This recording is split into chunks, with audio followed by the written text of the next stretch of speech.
It was an exciting week in the world of Suffolk sports. There were some dramatic finishes and a really fun win. Suffolk U News reporter Chris McDonough joins us live today in the studio to tell us how the hockey team had to wait for days to find out their fate. Yeah, even after their last game, they still didn't know whether or not they were going to be in the tournament. And truth be told, the Rams put themselves in a precarious spot, needing help from someone else to keep their season alive. With days left in the season, Suffolk was tied for the final ECAC playoff spot with Johnson & Wales. However, the Wildcats had a game in hand on the Rams, so Suffolk needed JW to earn no more than 1 point in their remaining 2 contests. While Curry did the Rams a favor on Saturday by besting Johnson & Wales by a 1-score margin, Becker was unable to do the same on Tuesday.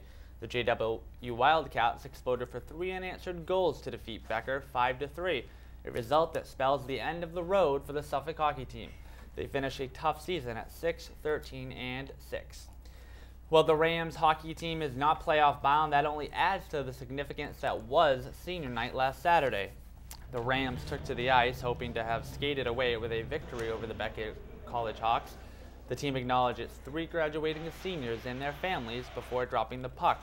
On the ice, really a devastating result for the Rams as they led by 2 goals after 2 periods.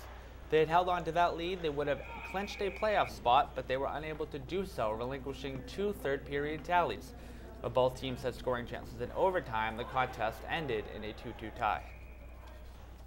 Without question, it's always a good feeling going into a senior day and to win your last regular season contest, but I guess the small consolation, at least it was not a loss. With the 2-2 tie against Becker, the Rams end a season on a 9-game winless streak.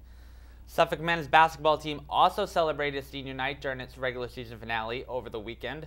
Players and their family members were honored in a pregame ceremony that recognized all 5 of the team's graduating seniors.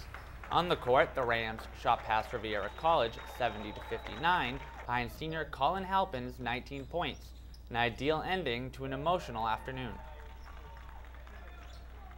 You always want to go out on a positive note, especially for your seniors. They've put in so much work here, 4 years of blood, sweat, and tears on this court, and you want to leave them with that lasting memory. Guys, everybody who's played, they remember that senior game. Here I am at the end of the road, and I'm happy we got the win. Happy I got out on a good note. It's been a pleasure to play for Suffolk and fulfill my dream of playing college basketball. Coach Nelson also says the victory was important because it could have given the team momentum going into the conference playoffs. And speaking of those GNAC playoffs, the Rams began postseason play with a date at Johnson & Wales. And this game appeared to be a runaway, but it became interesting in a hurry as the Rams, who trailed by 17 with just 6 minutes left, erased that deficit entirely when Celeb Uni nailed a 3-pointer to tie the score at 67 with just over a minute to play.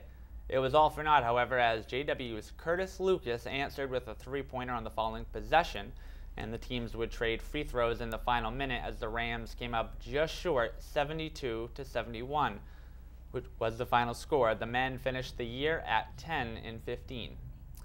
Tuesday night, the women's basketball team also began their GNAC playoff run. The Lady Rams hosted arch rival Emerson Lions at Ridgeway. The Rams took an early lead against their crosstown foes, a lead they would never surrender, but don't be fooled, Emerson didn't go down without a fight. The Lions made a valiant comeback, scoring 38 points in the second half to close the gap significantly. But the second-seeded Suffolk team managed to hold on and win by a score of 62-54. Surprise, surprise, junior Jennifer Royce led the Rams with a game-high 21 points on the night. The victory sets up a GNAC semifinal meeting with St. Joseph's College of Maine at Ridgeway. And Michelle and Ryan, if they win that game, they move on to the GNAC championship game, which they have a very legitimate shot at taking this time next week. We could be talking about another trophy in the Suffolk mantle. Yeah, I hope that they do bring that trophy back to Suffolk. But I have to say, I'm really excited for spring sports because I love baseball.